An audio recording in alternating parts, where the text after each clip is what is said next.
Bon, an teste niveau anglais nou. M'pral montre nou 20 ekspresyon anglais que natif yo toujou utilize. Et puis nap kontrole combien la dan yo que nou te konnen, et puis par rapport avec ça, nap déterminer niveau anglais nou. An komanse. Premier ekspresyon, a piece of cake. A piece of cake. Ki vle di yon bagay ki tre fasil. Par exemple, that exam was a piece of cake. I finished in 10 minutes. Examen sa te tre fasil. Mwen fini nan 10 minutes. Deuxième ekspresyon, break the ice. Break the ice. Ki vle di pou komanse yon konversasyon. Par exemple, he told a joke to break the ice at the party. Li bay yon blag pou komanse konversasyon nan fèt lan. Bite off more than you can chew. Bite off more than you can chew. Ki vle di, pran plis pase sa ou ka jere. Don't bite off more than you can chew by taking 2 car notes. Pa pran plis pase sa ou ka jere, nan pran 2 bil machine. Cost an arm and a leg. Cost an arm and a leg. Ki vle di, on bagay ki koute chè an pil. That car cost me an arm and a leg. Machine sa koute m chè an pil. Don't judge a book by its cover. Don't judge a book by its cover. Ki vle di, pa jije yon moun sou aparence. He looks mean, but he's nice. Don't judge a book by its cover. Li semble méchant, men li gentil. Pa jije l sou aparence. Every cloud has a silver lining. Every cloud has a silver lining. Chak mauvais bagay gen yon bo positif. I lost my job, but every cloud has a silver lining. I found a better one. Mwen perdi travay mwen, men chak mauvais bagay gen yon bo positif, m'jwen yon pi bon travay toujou. Hit the nail on the head. Hit the nail on the head. Ki vle di exactement sa ki korek la. You hit the nail on the head with that explanation. Ou di exactement sa ki te korek lan nan eksplikasyon sa. Let the cat out of the bag. Let the cat out of the bag. Ki vle di revele yon sekre. It was a surprise party, but Jean let the cat out of the bag. C'était yon fête surprise, men Jean revele sekre a. On the same page. On the same page. Ki vle di pou nou d'akor sou mem bagay. Let's meet to make sure that we are all on the same page for the project. An renkontre pou nou rassure nou ke nou d'akor sou mem bagay ak proje. Once in a blue moon. Once in a blue moon. Ki vle di yon lè kon sa, par hasard, rarement. I only see my cousins once in a blue moon. Mwen wè kouzem yo yon lè kon sa. Ring a bell. Ring a bell.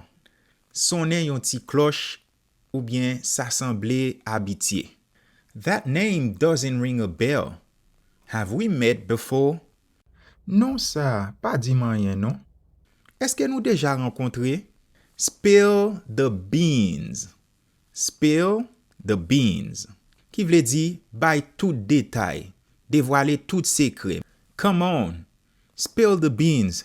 Tell me what happened. Ale non, dévoile sekre an. Dim tout bagay. The ball is in your coat. The ball is in your coat.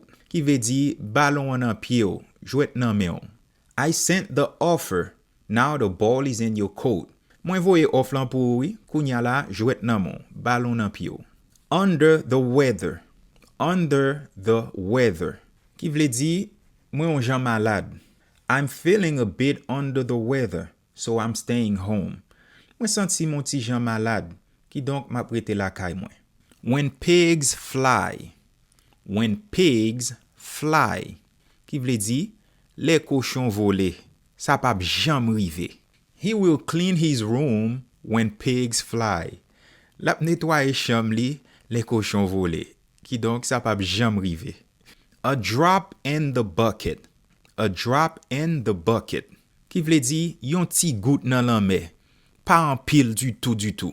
This donation is just a drop in the bucket compared to what they need. Don sa, se tankou yon ti gout d'lo nan lanme. Pa anpil du tout, kompare ak sa ke yo bezwen. Burn the midnight oil.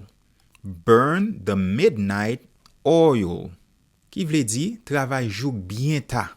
I have to burn the midnight oil to finish this project tonight. Mwen dwe travay jouk bien ta pou mka fini proje sa aswe. Cut to the chase. Cut to the chase. Ki vle di ale direct nan sa ki important. Pa pase a kote. Stop talking about the weather and cut to the chase. Sispan pale de mouve tan, epi ale direct nan sa ki important. Get out of hand. Get out of hand. Ki vle di, sorti nan kontrol, perdi kontrol yon bagay. The party got out of hand when too many people showed up. Nou te perdi kontrol fet lan, le trop moun vin paret. Play it by ear. Play it by ear.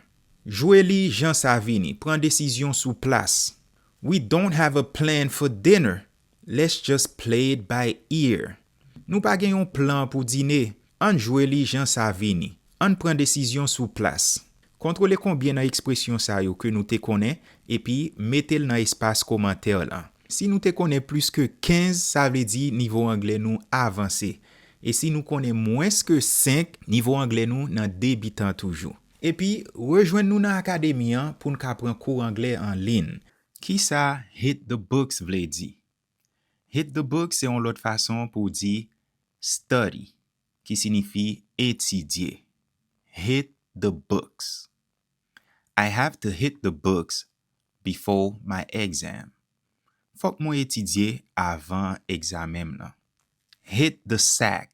Hit the sack se yon lot fason pou di go to bed. Al dormi. Now, let me hit the sack. Kounya la, pa mal dormi. It's not rocket science. Se yon lot fason pou di, it's not difficult. It's not complicated. Ki donk, li pa difisil. Pa gen anyen ki komplike. Does he want it? Does he want it? What did he mean? What did he mean? One at a time. One at a time. What is wrong with him? What's wrong with him? What are you looking at? What you looking at? I have got to call her. I gotta call her. Epi guys, pa bliye kite yon like, abone, epi partaje la vek yon lot. Thank you for watching and see you on the next video.